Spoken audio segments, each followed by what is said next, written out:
in truthfulness. Cha, indeed. Eva, certainly. Vyavasthitim, the firm situation. Kamsaha, Kamsa. Tushtamanaha, being very satisfied with Vasudeva's behavior in delivering the first child to keep his promise. Rajan, O Maharaj Parikshit, Prahasan, with a smiling face, Idam, this, Abravit, said. Translation and purport by His Divine Grace A.C. Bhaktivedanta Swami Prabhupada.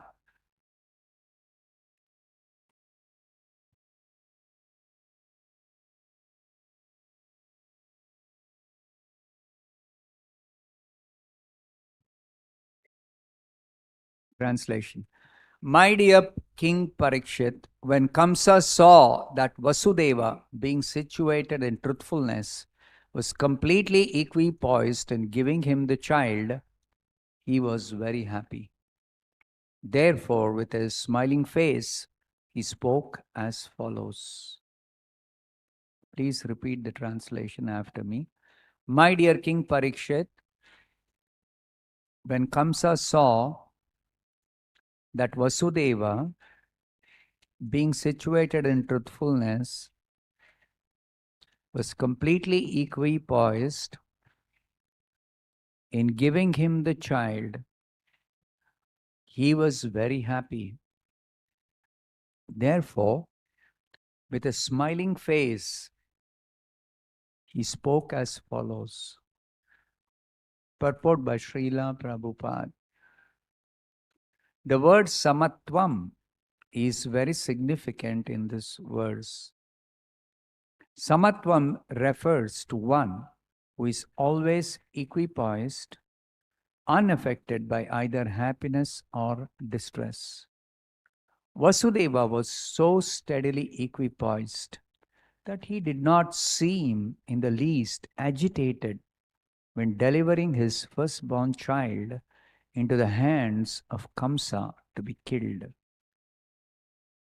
In Bhagavad Gita,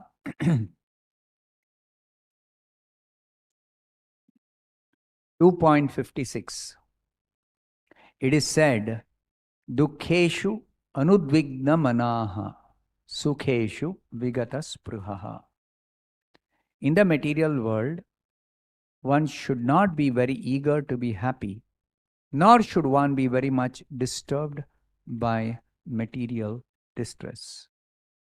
Lord Krishna advised Arjuna, Matra sparshastu kaunteya, shitoshna sukha dukkhadaha, agama apayinaha anityaha, anityaha, tam stitikshasva bharata. O son of Kunti, the non-permanent appearance of happiness and distress and their disappearance in due course are like the appearance and disappearance of winter and summer seasons. They arise from sense perception, O scion of Bharata, and one must learn to tolerate them without being disturbed. This is a quotation from Bhagavad Gita 2.14. The self-realized soul is never disturbed by so-called distress or happiness. And this is especially true of an exalted devotee like Vasudeva, who showed this by his practical example.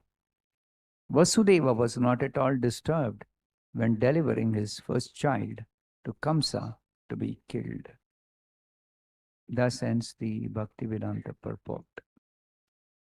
Om Ajnanatimirandhasya Jnananjanashalakaya Chakshurunmilitam Yena Tasmai Shri Gurave Namaha Nama Om Vishnupadaya Krishna Preshtaya Bhutale Srimate Bhaktivedanta Swaminiti Namine Namaste Saraswate Deve Gauravani Pracharine Nirvishesha Shunyavadi Chatyadeshatarine Jaya Shri Krishna Chaitanya Prabhu Nityananda Shri Advaita Gadadhara Srivasadi Tavrinda Hare Krishna Krishna Krishna Hare Rama Rama Rama.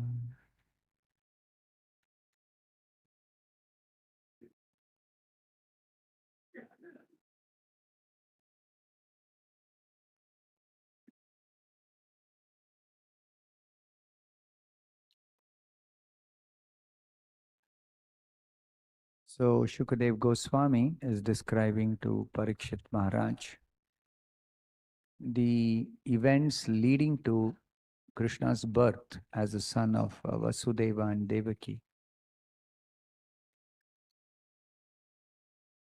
Krishna's birth is extraordinary. It is completely transcendental. Janma karma chame divyam.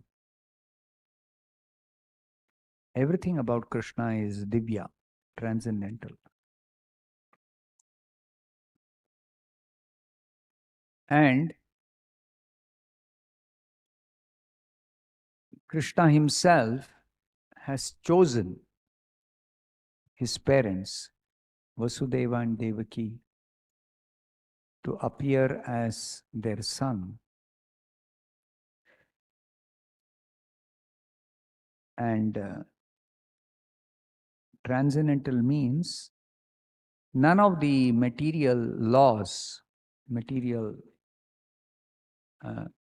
circumstances are applicable for Krishna's birth or Krishna's appearance.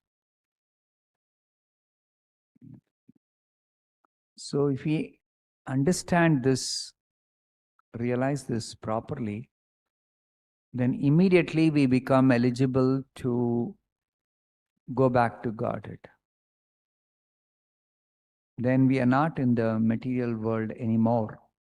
Even if we are in the material world, we are unaffected by the material conditions, including our own body, material body.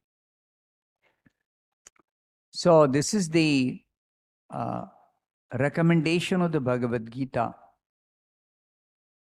that you conquer death simply by becoming Krishna conscious. And the examples are there in the Bhagavad Gita. How Vasudeva, who was fully Krishna conscious, what was his behavior? And all the devotees were described in the Bhagavatam. Every one of them, simply by being Krishna conscious, they were unaffected by material conditions, material atmosphere. And our life in this material world is constant struggle for existence against the imposition by material nature. Our body and mind, being a product of material nature itself, is always subject to changes, vikara. But I, or you, the spirit soul, the real person, is not material, is spiritual.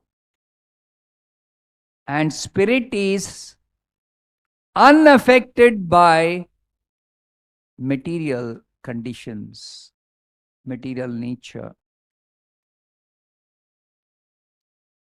So what does this mean? We should understand this by studying the behavior, the character of personalities like Vasudeva. So here it is described in this verse, today's verse.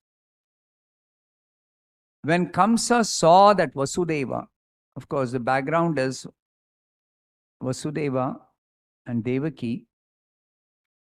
After Vasudeva pacified Kamsa, went back to his palace, home.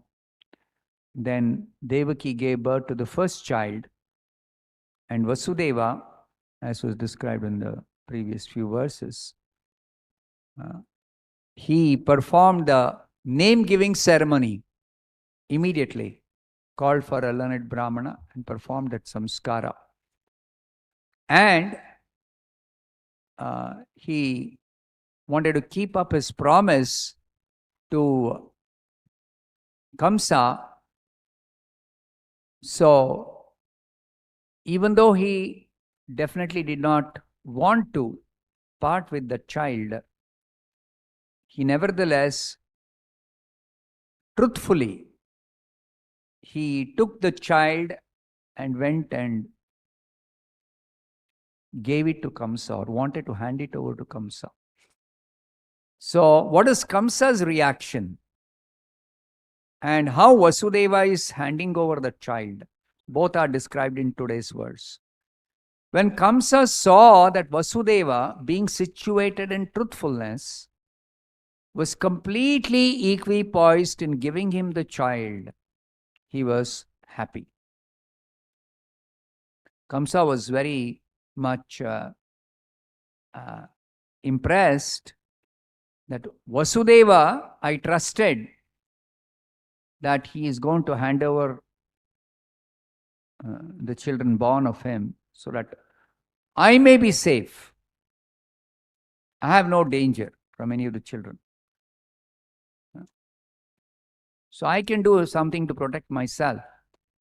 Then Kamsa, of course, believed Vasudeva to be a truthful person. And exactly according to his belief, according to his trust, Vasudeva was actually bringing the child and handing over to Kamsa. He was very happy. So he is feeling reassured that after all, Vasudeva is trustworthy and he's a perfect gentleman. But the truth is that devotees, under all circumstances, they are perfect gentlemen. Srila Prabhupada's guru, Srila Bhaktisiddhanta Saraswati Thakur, he says, in this world, you can only find gentlemen among devotees.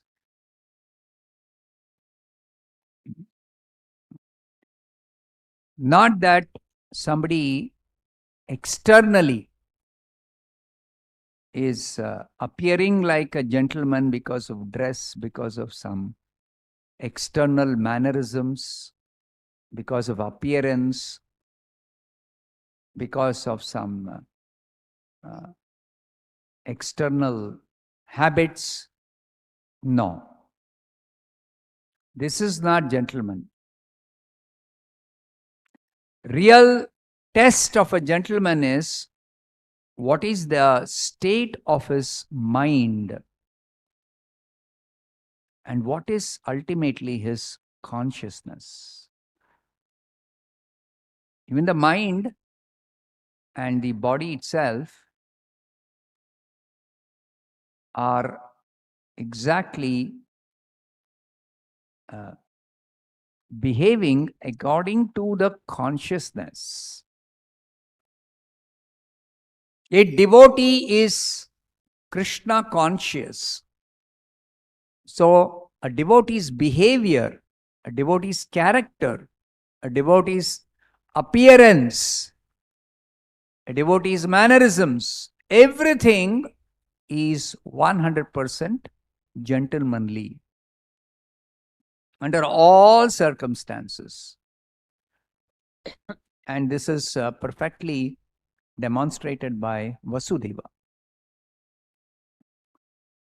And Kamsa became very happy upon seeing Vasudeva's action. And with a smiling face, he spoke as follows. That's the next verse. So Srila Prabhupada explains this behavior of Vasudeva as befitting the behavior of a devotee. The word used here by Shukadeva Goswami is samatvam. Trishtva samatvam tat shaurehe.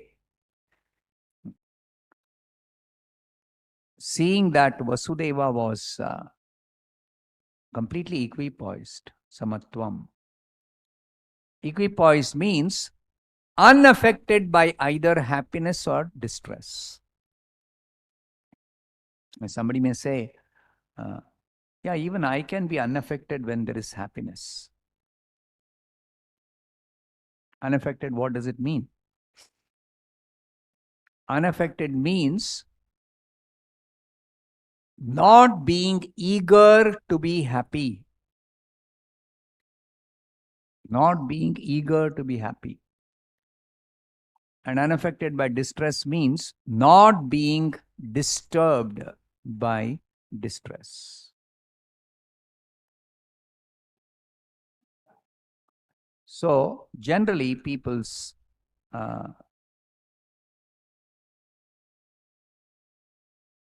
behavior is they're very easily affected by happiness and distress. So, if they appear to be unaffected, it is because they are neutrally situated. There is nothing specifically to be happy about, and there is no distress either. Of course, in the material world, never there is a situation that there is no distress. Krishna certifies in the Bhagavad Gita, in the 8th chapter, Dukkhalayam ashashvatam. Material world, there is no permanence and there is no sukha. There is no shashvata, there is no sukha. There is no permanence, there is no real happiness. Always there is distress, dukkha. And dukkhalaya, alaya means filled with distress. Very simple example. This very body that we have, what is its characteristic? It is very delicately formed. Those who study Ayurvedic science, they will tell you how delicately this body is made. That there are so many reasons for the body to become upset, to malfunction, to become sick, to become diseased, to become injured, to become fatigued. So many reasons. It's a very, very complex arrangement inside. Sometimes even expert doctors, if some patient goes, I've got some fever, I got some sickness. Even expert doctors examine and try to diagnose, and genuinely they are not able to figure out what is the problem, what is the cause of this fever. Expert doctors. Because this body is very, very, very, very, very, very complicated. It is purposely made like that. So don't have faith in this body. Don't have faith in material conditions.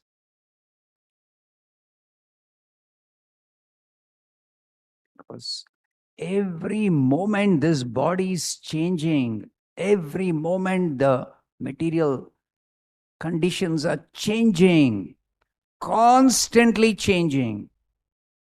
Only under illusion we may think that I'm fine, I'm happy, or at least I'm not disturbed in the mind, I'm not distressed, my health is okay.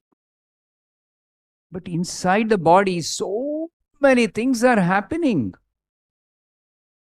So many things are happening. Every moment, we are coming closer to death. And in ignorance,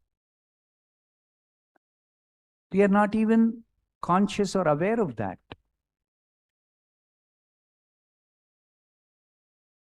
And I have so many examples. All of you would have heard how somebody, we didn't expect that that person is going to die at such a young age, or suddenly he is going to die, he or she is going to die. No symptoms of any disease or any danger, nothing. Suddenly the person collapsed.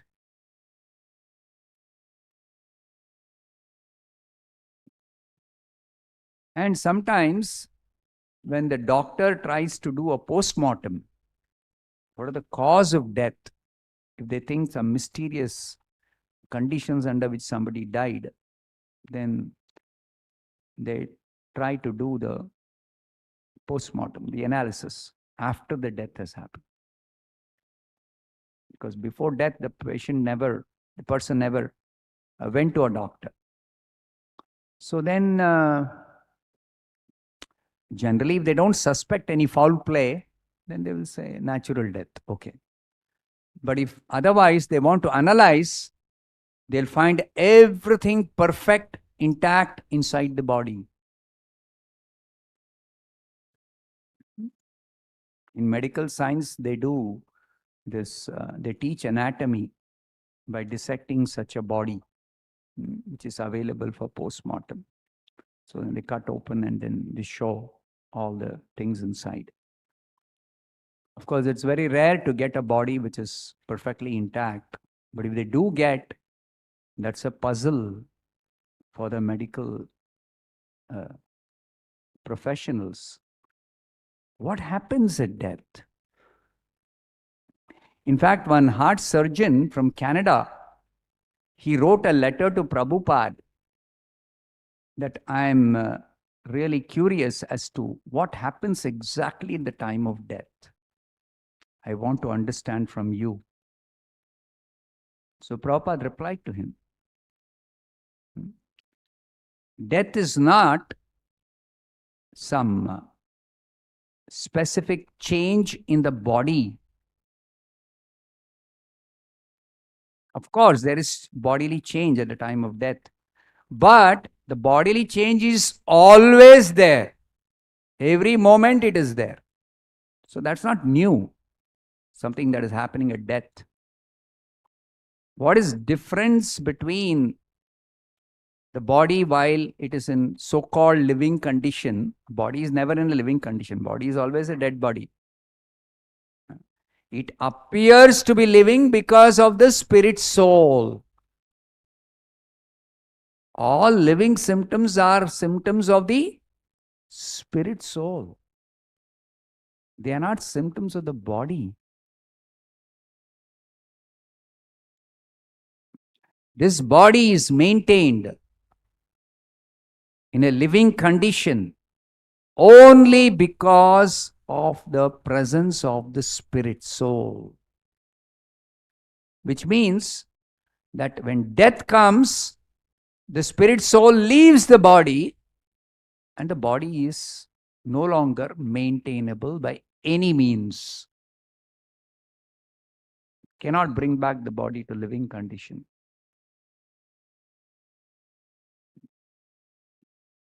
So this particular truth is only realized by devotees. Only by devotional service you can realize your real identity as a spiritual being, a spirit soul, not the body, not the mind. And when that realization comes, automatically you are undisturbed in happiness or distress. You're unaffected. You don't care for happiness or distress, material happiness or distress. That is only possible for devotees. Others try to be equipoised, to be unaffected, but it never is possible. It never is possible. So, this word samatvam, which means one is equipoised, unaffected by either happiness or distress, and that is evident in the case of Vasudeva, that he did not seem in the least agitated when delivering his firstborn child into the hands of Kamsa to be killed. What would Kamsa do? When Vasudeva would hand over the child, he would just kill the child to protect himself, because the danger was from the children born of Vasudeva and Devaki. Of course, the danger was from the eighth child. But still, Kamsa being a demon, he did not want to take any chance. So, as we will hear later, that even though he was pacified at the time of, in the beginning, when Devaki was returning to Vasudeva's palace just after her marriage, and Vasudeva assured Kamsa. So Kamsa seemed to be pacified, but then later on, because of his demoniac association, Kamsa became very, very disturbed in his mind, agitated, and immediately arrested Vasudeva and Devaki, took that first child and killed it instantaneously. Though when Vasudeva actually went to hand over the child as soon as it was born, Vasudeva did not kill the child. That is what is described here. So he was very happy, and with a smiling face, he did not accept the child to be killed. He just returned the child. But Vasudeva, he was equipoised, so steady in his mind that he did not seem to be agitated even a little bit when handing over the child to Kamsa. So this is described in the Bhagavad Gita about one who is a devotee, fixed in Krishna consciousness. Sthita prajna, the second chapter, Krishna describes Sthita prajna, fixed in consciousness. And it is said about Sthita prajna, Dukkheshu anudigna manaha. When there is distress, material distress, a person fixed in Krishna consciousness, a devotee, is undisturbed, unaffected. Anudigna manaha, mind is not agitated. Sukheshu vigataspruhaha. And in happiness, material happiness, he is vigataspruhaha. He is unattached. He is not excited about happiness. He is not in the enjoying mood when there is reason to be happy. So, Prabhupada says this means in the material world, one should not be very eager to be happy, nor should one be very much disturbed by material distress. And this is also the instruction of Krishna to Arjuna in the beginning of the second chapter, that this happiness and distress are temporary. Agama apayinaha anityaha. They come and go and they are not permanent. Neither happiness is permanent nor distress is permanent. And further, we should also understand this most important secret of this happiness and distress is they are momentary. They are momentary because they only arise from sense perception. Matra sparshastu kaunteya. What is matra sparsha? The senses coming in contact with the sense objects. The eyes coming in contact with the sense object called form. The ears coming in contact with sound. The nose coming in contact with smell, fragrance. Or the tongue coming in contact with taste of some edible, some eatable. Or the sense of touch, the skin coming in contact with an object, the sense of touch. So this sensation is what is called as a experience or a sensation of happiness or distress. Try to understand this very carefully with a cool head. Happiness or distress is a sensation, and it only lasts momentarily when it first comes in contact. The sense comes in contact with the sense object. It's like you take a piece of sweet, you put it in your mouth, comes in contact with the tongue, and then only for a short moment that sensation is perceived as very nice or not so nice, whatever that is. It is not going to last. Let us say you take a piece of jaggery and put it on the tongue, and then immediately you get the sweet taste. Now, if it is a big piece of jaggery, you keep it on the tongue till it melts completely dissolves. But after that initial experience of that sweet taste, you don't have any more that experience which is lasting, like, oh, very nice, sweet taste. You don't have that. It is very, very interesting to note that sensation doesn't last. Sensation doesn't last. Because you have experience. Let's say you buy a new car. And then when you buy and you start driving, you're so happy. Generally, people are very happy to drive a new car or travel in a new car. But how long will it last? Actually, it doesn't last beyond your first ride at all. Only you have to force yourself to think, oh, it's a new car. Very nice, very nice. I got a new car. It doesn't last. But in America, they say, as long as the car is in the showroom, it has got its price tag, new car, whatever, 5 lakhs or 6 lakhs, whatever rupees. Moment it comes out of the showroom and it is used, even one day, even 1 hour, it is an old car. And its price drops to almost 50%. 50% of the price.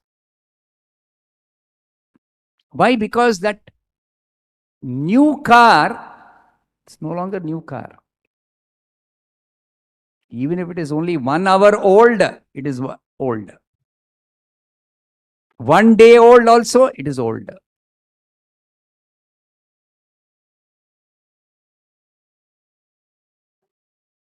Just like the birth of a child, the parents celebrate, particularly first child, newly wedded couple, they celebrate so much. They're happy. But how long can that last? It won't last very long. So, all experience of happiness, at least, you can easily understand, it is momentary. Bhagavad Gita teaches us even distress is like that. It is also momentary. It's also momentary.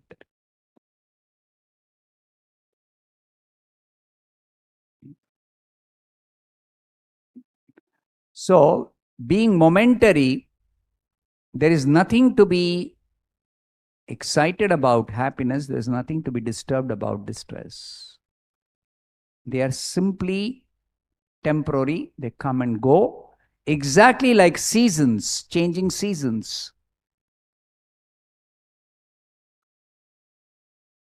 Just like winter, if it becomes very cold, then we wait for winter to get over. And we know it's not going to last forever like that. So then we welcome the end of winter, the spring season begins. But then the spring is not going to last either. After spring comes summer.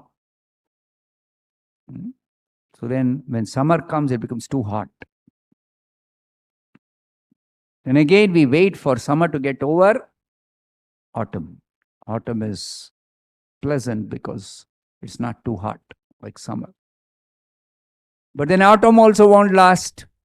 Again, winter is going to come. So this week, regularly we experience. But we don't learn the lesson. So Krishna is teaching us, Shitoshna Sukha Dukkhadaha, just like winter and summer come and go. Exactly like that, even the Sukha Dukkha will come and go.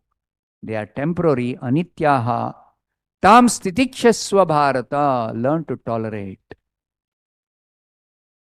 Learn to tolerate.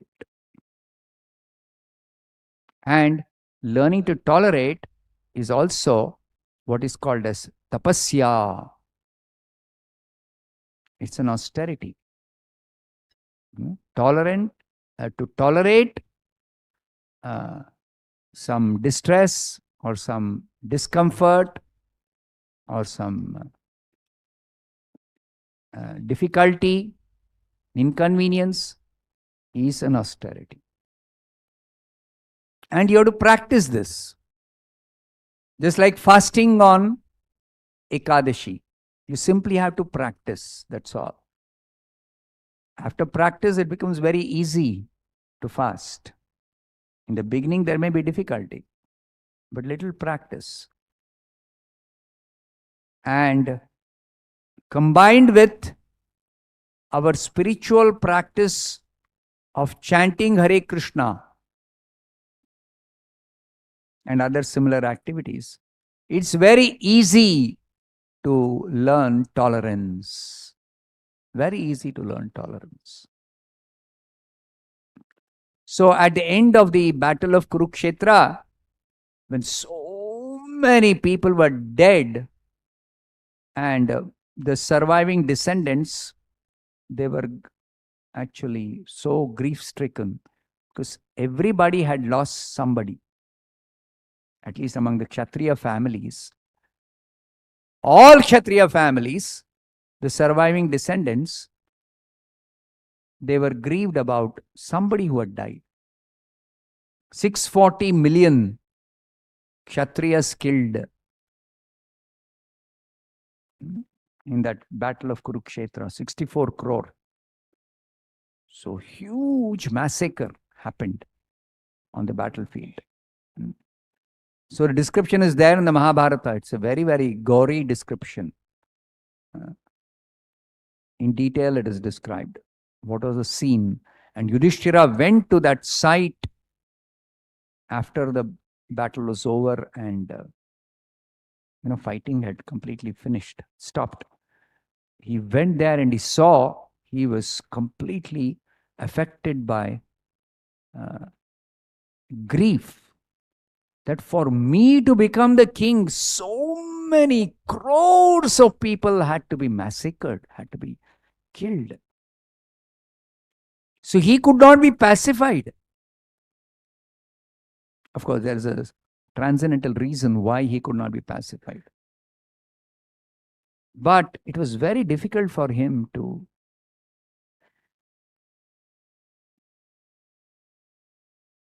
become pacified. So many were killed.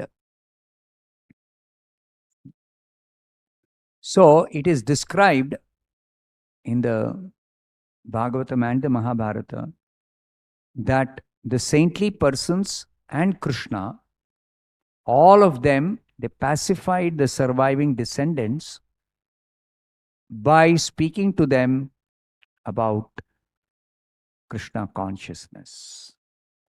That is the only way they could be pacified. And even Yudhishthira was pacified after hearing from Bhishma about Krishna consciousness. So, by practicing Krishna consciousness, we can develop tolerance. We can be equipoised. We can be unaffected by material calamities, material distress, material conditions, either of the body or of the external material atmosphere. Either way. And most importantly, you prepare yourself to face death. Death is sure, death is going to come for everyone. But to be prepared, what is that preparation? By becoming Krishna conscious. With practicing Krishna consciousness.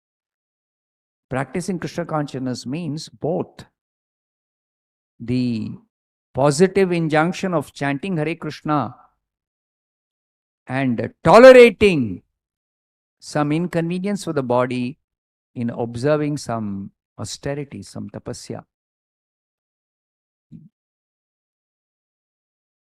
So abstaining for those who are habituated to eating, abstaining from eating certain food stuff, abstaining from eating on Ekadashi, abstaining from like that. Inconvenience for the body and mind, but learn to tolerate. And the strength for this tolerance comes from our positive action of chanting Hare Krishna, Krishna Krishna, Hare Hare, Hare Rama, Rama Rama, Hare. So it is said here, a self-realized soul is never disturbed by so-called distress or happiness. And this is especially true of an exalted devotee like Vasudeva, who showed this by his practical example. See, lives of devotees we should study because they are not just speaking or philosophizing. They are also actually demonstrating by their own example. Real example, they're demonstrating. So you study the life of Prabhupada, and thousands of instances where Prabhupada demonstrated tolerance, demonstrated patience, demonstrated all the good qualities that are inherent inside the devotee's heart. That may not always be externally visible, but under certain circumstances, it becomes very, very evident, very much perceivable by everyone. So, study the lives of great devotees in the Bhagavatam, and particularly Prabhupada's life, the biography. And even you study the conversations, the different letters Prabhupada wrote, clearly brings out his wonderful Vaishnava qualities, which are always present in the pure devotee, like Vasudeva, all the personalities, pure devotee personalities from the Bhagavatam and Prabhupada himself. So I'll stop here. Grantaraj Srimad Bhagavatam ki jai, Srila Prabhupada ki jai. I have an announcement, only one announcement.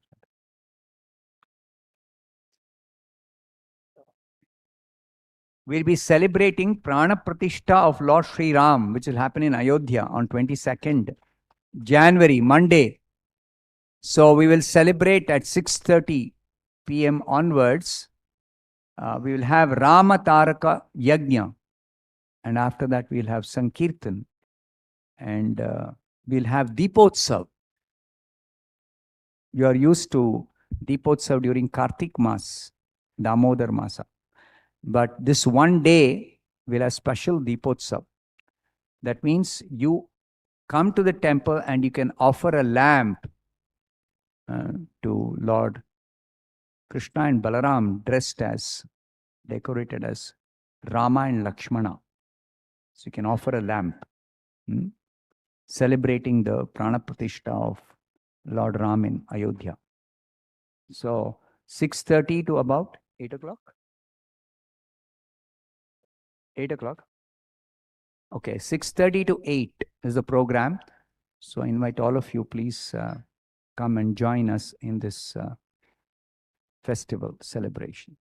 Ram Taraka Yajna, Sankirtana, Arati, and after Arati, you all get opportunity to offer a lamp to Rama and Lakshmana. Hare Krishna.